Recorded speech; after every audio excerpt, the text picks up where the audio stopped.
Jazalapa. Welcome back to our channel, Jhigu Economy, and welcome to part 2 of our tourism economics series.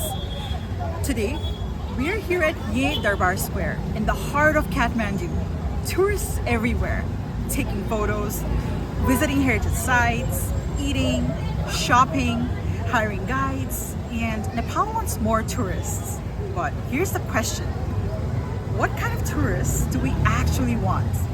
Remember part 1? We saw something interesting. Tourists stayed longer in Nepal in 2025.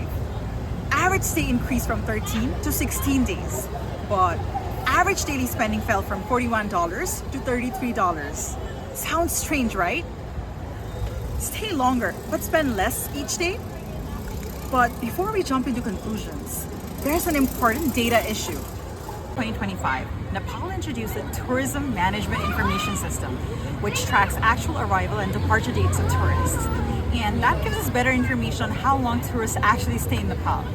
So part of that big increase in length of stay may simply be because we are measuring it better. But one question still remains. Why is spending per day so low? And to understand that, we need to look beyond the average tourist. We need to ask, why do people come to Nepal? In 2025, about 60% of tourists came to Nepal for holiday and pleasure. Around 14% came for pilgrimage. And that's not surprising because Nepal remains an important religious destination with major sites like Lumbini, Pashupatinath Temple, and Muktinath Temple, continuing to attract pilgrims from around the world. Another 14% came for trekking and mountaineering, and around 11% came for other purposes like businesses, medical travel, and to visit family and friends. Now think about it.